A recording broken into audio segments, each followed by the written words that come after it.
আমরা এখান থেকে একটা ফাইল বানাই ফেলবো, ফাইলটা হবে index.html, এন্টার।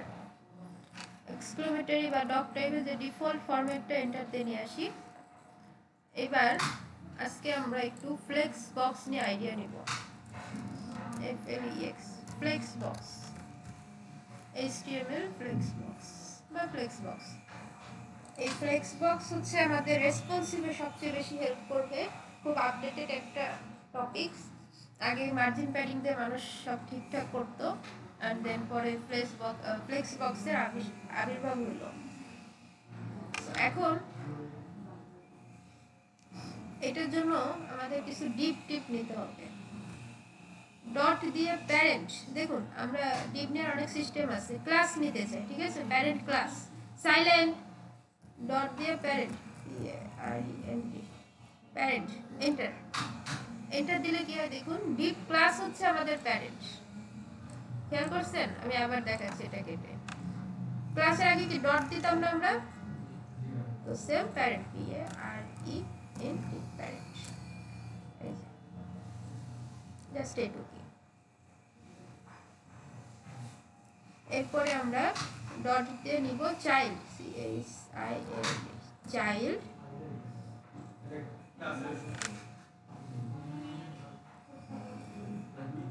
ইনটু 4। দেখেন এটা দেখছেন? মাত্র কি করলাম? হ্যাঁ, dot child, CHILD, child into 4, enter. আবার এটা একটা ওয়ে, এটা করতে পারেন, dot child, CHILD, child into 4, একটা হাইফেন দিয়ে চাইল্ড, চাইল্ড 1। তার মানে আমাদের যখন অনেকগুলো লেখা নিতে হবে,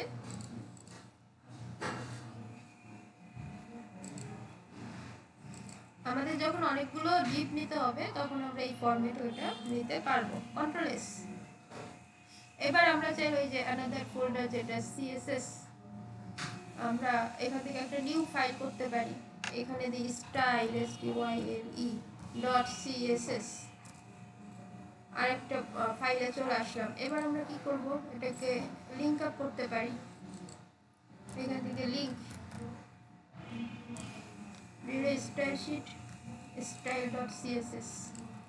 এটাকে কিন্তু style.css কে কিন্তু আমরা কোনো ফোল্ডারের মধ্যে রাখি নাই, এমনি রাখছি। এই জন্য এখানে কোনো ফোল্ডার শো করেনি, সরাসরি নামটা শো করছে। আচ্ছা, এবার একটু রিলোড টিলোড করে দেখি কিছু হয় কিনা।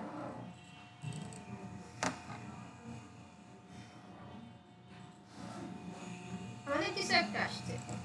এখন কিভাবে বুঝবো? এই যে প্যারেন্ট ক্লাসকে একটা কিছু ডিজাইন দিই, PARENT, প্যারেন্ট দিয়ে colour,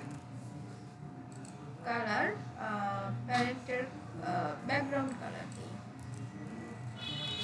background colour brown, control S. এবার দেখি লিংক আপ হয়েছে কিনা, আগে দেখে নিতে হবে। দেখা যাচ্ছে না, কারণ আমরা কিন্তু কোনো হাইট উইডথ দিই নাই, এই জন্য সে কোনটুকে হাইট দেখাবে এটা আমাদের বুঝতে পারছে না। 400 px, কন্ট্রোল এক্স। এবার কিছু একটা আসা উচিত, আসছে। তো বুঝছেন? এবার প্রজেক্টে গেলে এগুলোই জাস্ট একটু বেশি লাগে। আচ্ছা, এটা গেল প্যারেন্ট। এরপরের ভিতরে কি আছে? চাইল্ড। আমরা এখানে কিছু লিখে দিই, CHILD, চাইল্ড 1, নিচে লিখে দিই চাইল্ড 2, এর ভিতরে রেখে দিই চাইল্ড 3, এর ভিতরে রেখে দিই চাইল্ড 4, কন্ট্রোল এস। এখন এই চাইল্ড, এটারে আমরা কল করতে পারি। হ্যাঁ, অনেকে কি করে এইভাবে কপি করে নিয়ে যায়, এটা এখানে বানান টানান লেখা ঝামেলা, সেটা কপি করে CHILD লিখে চাইল্ড। চাইল্ডকে বলবো যে তুমি একটা ব্যাকগ্রাউন্ড কালার নাও, ব্যাকগ্রাউন্ড কালার নাও এটা, তারপরে এটার ভিতরে কালার তোমার যে ফন্ট কালার নাও ব্ল্যাক, হাইট হাইট না দিলেও হয়তো, হাইট আমরা এখানে 50 পিক্সেল, জাস্ট একটু রিলোড করি দেখি কোনো শেপ টেপ আসছে কিনা, এই যে আসছে। এবার চাইল্ডকে বলবো তুমি মার্জিন উপরে নিচে চারপাশে 10 পিক্সেল করে নাও। আর এই কালারটা খ্যাত হয়ে গেছে, এটা চেঞ্জ করে দিই এইভাবে, এবার ওকে, কন্ট্রোল এস। আচ্ছা, তাহলে এখানে অনেকগুলো চাইল্ড আসছে, ব্যাকগ্রাউন্ডে একটা কালার আসছে। ওকে, আমরা চাইল্ডের এই ব্ল্যাক কালারটা হোয়াইট করে দিই। এর ভিতরে মার্জিন প্যাডিং দিতে পারি, প্যাডিং দিয়ে আমরা চারপাশে 20 পিক্সেল একটা প্যাডিং দিয়ে দিতে পারি। এই যে ওভারঅল, এই যে ডিপ। এখন আমরা ব্যাকগ্রাউন্ড কালারটাকে একটু অফ করে রাখতে পারি, প্যারেন্টের background colour control slash comment out করে রাখছি, যেটাকে বলে এই যে, এটা হচ্ছে আমাদের নরমাল ডিপ। এখন এটাকে কখনো আমাদের মুভ করতে হইতে পারে, এর জন্য এই ফ্লেক্স বক্সের আবিষ্কার। নরমালি তো আমরা মার্জিন প্যাডিং দিয়ে করতাম, আগে এটাই করতো, কিন্তু মার্জিন প্যাডিং এ দেখা যেত রেসপন্সিভ করতে সমস্যা হতো। মোবাইলে একরকম করা, ট্যাবলেটে আরেক রকম করা, ল্যাপটপে আরেক রকম করা। এই জন্য ফ্লেক্স বক্স আসলো, যে সে একবারে যা করবে একবারে দিয়ে দিবেন, মোবাইলও একই কাজ করবে, ল্যাপটপেও একই শেপ আসবে এবং ট্যাবলেটও একই শেপ যাবে। সো এখন ফ্লেক্স বক্স সবসময়, এটা তো একটু বড় সিনিয়র জিনিস, সবসময় প্যারেন্টের সাথে কাজ করে। প্যারেন্ট আর চাইল্ড, এটার মানেটা বুঝতে হবে। হ্যাঁ, মানে প্যারেন্টের ভিতরে ডিপ, এজন্য এটাকে চাইল্ড ডিপ বলা হয়, এটাকে প্যারেন্ট ডিপ বলা হয়, মানে মেইন ডিপ যেটা, ঠিক আছে। সো এখন ফ্লেক্স বক্স সবসময় প্যারেন্টে দিতে হয়, চাইল্ডে দিতে হয় না, এটা একটা নিয়ম। এই জন্য প্যারেন্ট আর চাইল্ড দিয়ে বোঝাইছি। এখানে আমরা এসে বলবো ডিসপ্লে, তুমি ফ্লেক্স হও, ফ্লেক্স মানে ফ্লেক্সিবল হও, তুমি স্ট্যাটিক হও না। রিলোড, কিছু একটা হয়ে গেছে, চারটা পাশে চলে আসছে। ওই যে আমরা একটু আগে আপনারা বক্স বানাইলেন না, নিচে নিচে আসছিল না, ওখানে ফ্লেক্স বক্স দিয়ে দিলে পাশাপাশি চলে যাবে। এটা আমাদের ওয়েবসাইটে লাগবে না, 3টা বক্স থাকে না পাশাপাশি, এটা হচ্ছে ওই কাজে লাগবে। আচ্ছা, এবার ব্যাকগ্রাউন্ড কালার না দিলেও হবে। এরপরে ফ্লেক্স ডিরেকশন, ফ্লেক্সের অনেকগুলো কাজ আছে, FLEX, ফ্লেক্স ডিরেকশন বা ডাইরেকশন যেটা বলে, কলাম রিভার্স হ্যান্ড অনেকগুলো আছে। কলাম রিভার্স, এটা রো বরাবর দিতে পারি, অর্থাৎ কলাম থাকে না। আচ্ছা, কলাম দিই, দেখেন কলাম দিলে ওটা হবে। এটা এখন কি আছে, রোতে আছে না, কলাম দিলে এই যে আবার আগের মতো হয়ে যাবে, ঠিক আছে। এবার কলামটা উঠায় আমরা যা আছে তাই করে আমরা জাস্ট একটু সেট করব, এখানে চলে গেল। আচ্ছা, 1 2 3 4 সিরিয়াল করে আছে। আমাদের কখনো দরকার হতে পারে পিছনেরটা আগে আনবো, যে আর একটা সারি করলেই তো এখান থেকে আবার আগে আনে, তাই না। সো আমরা এখানে বলতে পারি যে রো রিভার্স, রিভার্স মানে কি, উল্টা হয়ে যাওয়া। আচ্ছা, 4 লাস্টে ছিল, রিলোড করতেছে, 4 আগে চলে আসছে এবং এটা কর্নারে চলে গেছে। ওকে, এই পিছনে কিন্তু একটা ব্যাকগ্রাউন্ড আছে, ব্রাউন ব্যাকগ্রাউন্ড, আমি এটারে অফ করে রাখছি। ব্রাউন ব্যাকগ্রাউন্ডটা যদি দিই, খেয়াল করেন, তাইলেও আপনারা একটা কিছু, এটা কিন্তু এই প্যারেন্টের মধ্যে এরা নড়াচড়া করতেছে, প্যারেন্টের মধ্যে মুভ করতেছে, ঠিক আছে, প্যারেন্ট ব্যাকগ্রাউন্ড আছে। হ্যাঁ, এখানে একটু কালারটা হালকা করে দিলে মনে হয় চোখে ভালো লাগতো।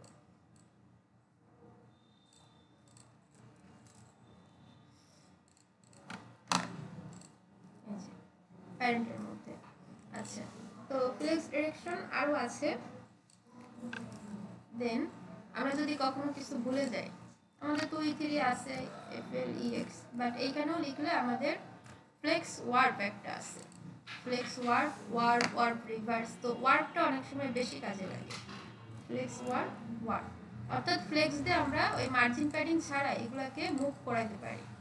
ঠিক আছে, এটা হচ্ছে সিরিয়াল গ্রো। ওয়ার্পটা হচ্ছে ধরেন আমার এখানে অনেকগুলো ডিপ আছে, সো আমি বলবো যে এইটুকের মধ্যে ওই যে এক্সেল ওয়ার্প ছিল না, একটা ঘরের মধ্যে সাইলেন্ট একটা, মানে এখানে ওয়ার্পের বিষয়টা হচ্ছে যে তুমি এইটুকের মধ্যে যতটুকু পারো ততটুকু নিবা, বাস যেভাবে পারো ওইভাবেই নিবা, এর বাইরে নেওয়া যাবে না। আমাদের অনেক ঘর বা লিখা বাইরে চলে যেত না, এক্সেল ওয়ার্ক করতাম না, সেম কনসেপ্টটা এখানে কাজ করবে, ফ্লেক্স ওয়ার্ক। আচ্ছা, এরপর আরেকটা আছে দেখুন, justify content, justify items, justify items. এখানে অনেক কিছু আছে, দেন আমরা জাস্টিফাই কন্টেন্ট দিয়ে দেখতে পারি, জাস্টিফাই কন্টেন্ট। আচ্ছা, স্পেস অ্যারাউন্ড, স্পেস বিটুইন, এগুলোর পার্থক্য একটু একটু বুঝি কি জানি, জানেন না তো? এটা কই পেয়েছেন আপনাদের পড়ালেখা? এটা এখন আসে না এটা। ও আচ্ছা, ওইটার মাঝে যাবে। আচ্ছা, স্পেস অ্যারাউন্ড, এটা দিয়ে দেখি, এটা কন্ট্রোল এক্স, হ্যাঁ, এটা চারপাশে একটা জায়গা নেবে। এখানে দেখুন, রিলোড করি, দেখুন চারপাশে সমানভাবে ফাঁকা হয়ে গেছে। তাহলে এখন এটা আমরা কি এতদিন মার্জিন প্যাডিং দিয়ে করছি না? বেশি কষ্ট হয়েছে না আমাদের? বুঝতে পারছি এটা আবিষ্কার কেন হয়েছিল? এই কাজের জন্য হয়েছিল। আচ্ছা, তাহলে এটা গেল স্পেস অ্যারাউন্ড। এরকম ডিজাইন করতে হবে, কিন্তু শেপ আসবে, হ্যাঁ, জাস্ট আমরা এই জন্য শিখতেছি। এরপরে দেখুন আমরা এটাকে স্পেস বিটুইন দিয়ে দিই, স্পেস বিটুইন, কন্ট্রোল এক্স। এই যে এখানে হচ্ছে এখন জাস্ট মাঝখানে, চারপাশে কিন্তু কোনো গ্যাপ নিচ্ছে না, জাস্ট মাঝখানে গ্যাপটা নিচ্ছে। আরেকটা আছে space evenly, space evenly, control S. এই তিনটাই আছে, কিন্তু খুব মজার বিষয়টা এই যে এটা এই পাশ থেকেও যে গ্যাপ, এই পাশ থেকেও সেই গ্যাপ, মাঝখানেও সেই গ্যাপ। ওকে, ফুল স্কেলটা চার হবে, ফুল ব্যাকগ্রাউন্ড, রাইট। তো আমাদের এটা হচ্ছে আমরা যে ব্লক করি না, আওয়ার ব্লক, আওয়ার সার্ভিস, আজকে যেটা করলাম, এই জন্য আজকে ওই রিলেটেড টপিকসটা দেখাইছি। সো এটা হচ্ছে এই ডিপগুলোকে মার্জিন প্যাডিং দিয়ে সরাইতে হয় নরমালি, এতদিন আমরা তাই শিখছি, কিন্তু এটার ফর্মাল ওয়ে হচ্ছে ফ্লেক্স বক্স ইউজ করা। হ্যাঁ, তাহলে এটারই হয়ে যায়, এটা অটোমেটিক রেসপন্সিভ হয়ে যায়। দেখেন এই যে রেসপন্সিভ, হ্যাঁ, এখানে মোবাইল আইফোনে কতটুকু আছে এগুলো সব দেখতে পারবেন, স্যামসাং এ কতটুকু আছে এটাও দেখতে পারবেন। এছাড়া এটা সরাইলে দেখুন ওই যে ডিস্টার্ব হচ্ছে না, দেখছেন? আমি ছোট করলেও রেসপন্সিভটা খেয়াল করেন, আমি ছোট করলেও চারপাশে সমান জায়গা নিয়ে আসে। সো এইটাই হচ্ছে মার্জিন করলে এটা কম বেশি হয়ে যাবে। আপনি যখন ছোট করবেন দেখবেন লেফট সাইডে কমে গেছে, রাইট সাইড আবার এখানে এসে ঠিক করতে হবে, ঠিক আছে? এই জন্য ফ্লেক্স বক্স করার পর আমরা এই মার্জিন টার্জিন আর চিনবো না। আর এখানে অনেক কাজ আছে, ঠিক আছে? এখান থেকেও কাজ করে প্রজেক্টে, আমরা এখানের কাজগুলো দেখবো। এখানে কিন্তু কোডিং করে দেয়া, আপনারা ওয়ার্ডপ্রেসে ইনস্পেক্ট করে দেখবেন সব কোডিং করে দিছে। সো কোনোটা যদি প্লাগইন না পান, কপি করে অ্যাডভান্স সিএসএস এ গিয়ে পেস্ট করে দিলেই কাজ শেষ।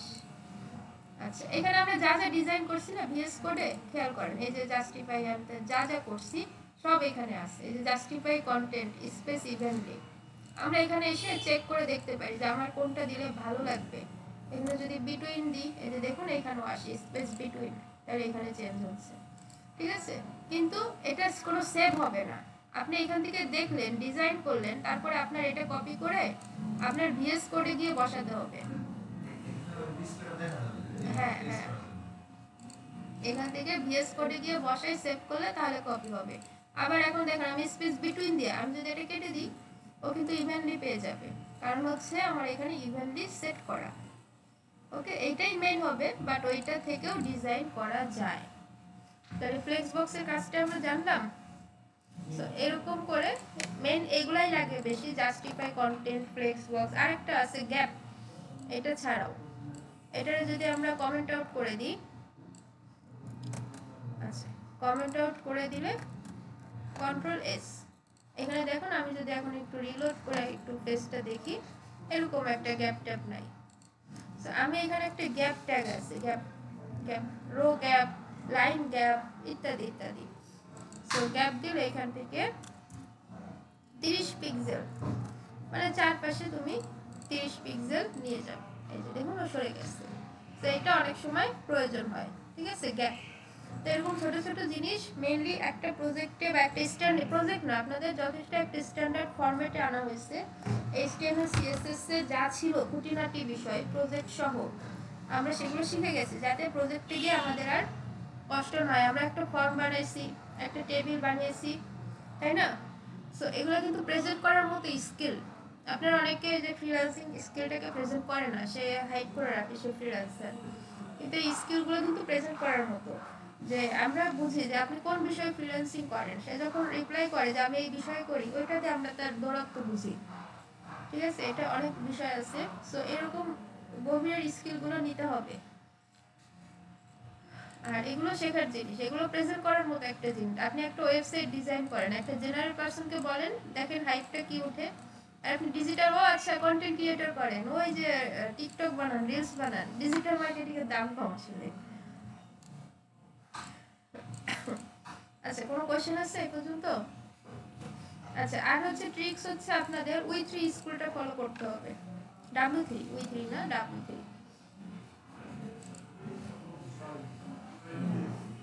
চাইল্ডের কালারটা পাচ্ছে না, আপনার মিস্টেক এখানে যদি পাই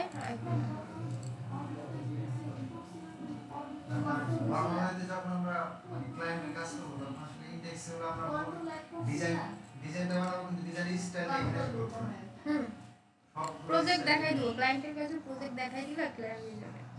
এটা হচ্ছে HTML এর, মানে এটা হচ্ছে অ্যাবাউট, ধরেন আমি দেখাই প্রজেক্টগুলো কিরকম হয়। দেখুন এখানে হোম ডট HTML, এটা হচ্ছে হোম পেজের জন্য একটা ফোল্ডার। তারপর আবার বানাইতে হয় অ্যাবাউট, ABOUT about.html, এটা হচ্ছে অ্যাবাউটের প্রজেক্ট, মানে অ্যাবাউটের পেজ, ঠিক আছে? ওয়েবসাইট থাকে না, এরকম ফোল্ডার বানাতে, এখানে শুধু অ্যাবাউটের ডিজাইন হবে। স্টাইলগুলো আলাদা আলাদা। হ্যাঁ স্টাইল তো একটাই, স্টাইল সব এখানে থাকলে হলো। হোমের স্টাইল একটা অ্যাওয়ার্ড স্টাইল, অ্যাওয়ার্ড এইখানে দিলেই হয়, এখানে কমেন্ট আউট করে, এখানে সিস্টেম আছে আমরা যাব, এই যে কমেন্ট আউট করে না, এখানে লিখে দেয় home page design, home page design, এটা লিখে দিলে এটা হচ্ছে চোখে পড়ে। তাহলে যে কারণ আমাদের তো হোম অ্যাবাউট অনেক ডিজাইন হয়ে যাবে, এইভাবে করে মার্জিন করে দিতে হয়, তাহলে এটা চোখে পড়ে। এইটা হচ্ছে কমেন্ট আউটের সিস্টেম। তো এখান থেকে হোম পেজ, এরপরে এসে আপনি শেষ হয়ে গেলে, ধরেন এখানে শেষ, ডিজাইন করা শেষ, আপনি এখানে আবার শুরু করবেন অ্যাবাউট পেজ ডিজাইন। এটা হচ্ছে সিস্টেম। ওকে, এই যে দেখুন এটা যদি ভুল লিখে রাখেন, ও কিন্তু ভুল ধরে বসে থাকবে যে রেড মার্ক দিয়ে দিচ্ছে। সো আপনি ট্যাগ যদি ফুলফিল না করতে পারেন, উল্টাপাল্টা কিছু লেখেন, তাহলে ওটা ভুল ধরবে ও। সো এইভাবে করে যে এগুলো বানানোর পরে জাস্ট একটা আপলোড করে দেয়। আচ্ছা আর W3 স্কুলে যেতে হবে। W3 তে যদি একটু বেসিক দেয়া শুরুর জন্য বেটার, বাট আমাদের মোটামুটি সব কিন্তু শেষ। আমাদের যে ফ্লেক্সটা বাকি ছিল, ফ্লেক্স মেজারমেন্ট, এটা সিরিয়াল করে আসছে, বাকি ছিল না। আগেরগুলো না শিখলে এটা বুঝতেন না হঠাৎ করে। এখানে এসে জাস্ট একটু স্টাডি করতে হবে। এখানে যেমন ফ্লেক্স বক্সটা আজকে দেখলেন, তাই না? তো এখানে flex FLEX flex box tutorial, এই সেই ফ্লেক্স ওয়ার্ক কন্টেইনার। সো এখানে দেখুন এই যে সব 1 2 3 4 করে দেওয়া আছে। Try yourself, flex items plus responsive, এখানে যান, এই যে ট্রাই ইয়োর সেলফ, এখানে কিন্তু কোডিং করে দেওয়া আছে, আপনি এটা একটু টেস্ট করে দেখতে পারেন। এই যে কোডিং এখানে করে দেওয়া, এই যে কোডিং করে দেওয়া, স্টাইল করে দেওয়া, এই যে স্টাইল করে দেওয়া। আপনি কি করবেন, জাস্ট এখান থেকেও চেঞ্জ করে দেখতে পারেন। এখানেও ধরেন ওয়াইড আছে কত 100, বা ব্যাকগ্রাউন্ড কালার আছে কি, এটা আছে না নোটপ্যাডের মতো সিস্টেম, আপনি ব্যাকগ্রাউন্ড কালার রেড করে দেন তো কাজ করে।